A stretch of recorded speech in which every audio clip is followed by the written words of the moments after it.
السلام عليكم ورحمة الله تعالى وبركاته. مرحبا بكم في قناة مطبخ خديجة أموس. اليوم جبت لكم أنجح وصفة لنيسلي كراميل، وهذه الوصفة رائعة وناجحة إن شاء الله تنجح معكم 100%، واللي كنستعملوها في العديد من الحلويات. ندوزو المقادير وطريقة التحضير. أول حاجة في المقادير نحتاجو كاس كبير من السكر، وعندنا نفس الكوب من الحليب، نفس الكمية متاع السكر، وعندي القليل من الملح.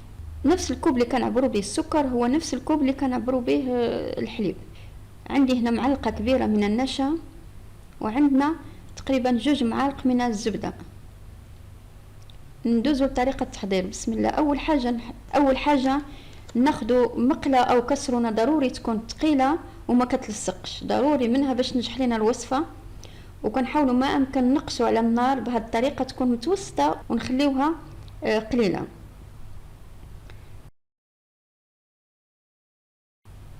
كناخدو السكر وكنحطوه في المقله بهذه الطريقه هذه، نبداو نحركو فيه بهذا الشكل هذا، ونحاولوا ما امكن ما نحركوش بالمعلقه نهائي، نخليوه على نار مهيله بهذه الطريقه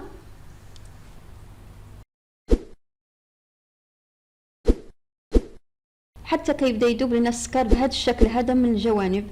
كما كتشوفوا السكر بدا كيذوب معنا بهذا الشكل. في هذا الاثناء نقدر نستعمل معلقه الخشب، ضروري نستعملوا معلقه الخشب بهذه الطريقه، ونبداو نحركوا بالطريقه هذه حتى كيذوب السكر كامل. كما كتشوفوا ما كنتوقفش على التحريك، نبدا نحرك من جميع الجوانب بهذه الطريقه حتى كنحصلوا على اللون هذا البني، وكنحصلوا على هذا السيرو زي شكل السيرو بهذه الطريقه، واللون ديالو شتو كيتغير، بدا اللون بني وذهبي كما كتشوفوا. وحنا كنقصوا على النار، كتبقى ديما مهيله بهذا الشكل. في هذا الاثناء كنضيفوا القليل من الملح، وحنا كنحركوا كنستمروا في التحراك وما كنتوقفوش نهائي باش ما يتحرق لنا السكر. وكنضيفوا الزبده، كنبداو نحركوا بهذه الطريقه هذه غير بشويه يا البنات، لان الوصفه هذه كتبغي شويه تصبر.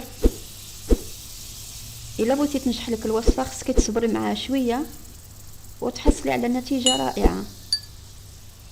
كتبداي تحركي بالطريقه هذه حتى كتذوب معك الزبده كامله، وانتي كتبقاي مستمره في التحراك.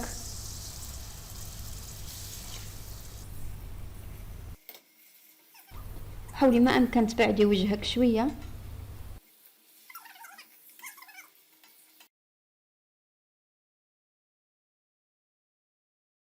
وفي هذا الاثناء كنضيفوا كاس حليب، كنبداو نحركوا بالطريقه هذه باش جميع المكونات يندمجوا مع بعضهم. وما تخافوش الا حسيتي بانه بدا كيتحجر معاك الكراميل من التحت، ما تخافوش، لانه عادي مع التحريك غادي ينسجموا مع الحراره ومع بعضهم كاملين، حينسجموا مع بعضهم. بداي تستمري في التحريك بالطريقه هذه وان شاء الله كله حيدوب معاكي مع الحراره، حيدوب. انا هو داب معايا، بقى شويه لتحت وهو كيدوب. نبقى مستمره في التحراك حتى كنحس بالكراميل داب كامل.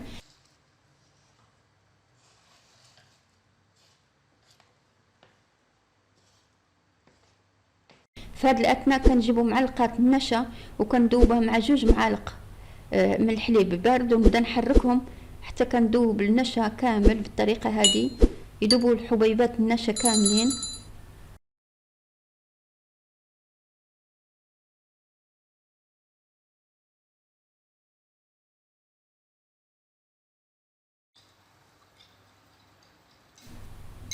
في هذا الاثناء كناخذ وكنبدا نضيفوا على الكراميل، وحنا كنستمروا في التحريك بالطريقه هذه، وحنا كنستمروا نحركوا، ما نتوقفوش نهائيا على التحريك، نستمروا نبقاو نحركوا فيه على نار قليله. كنستمروا حتى كنحسوا به بدا الخليط بدا كيتقال بالطريقه هذه. انا هنايا الخليط بدا كيتقال، كنبداو نستمروا في التحراك. في الاثناء هذه انا الكراميل واجده معايا. انا كما كتشوفوا الخليط هنا منسجم مع بعضهم، كما كتشوفوا كنبقى مستمره في التحرك بالطريقه هذه.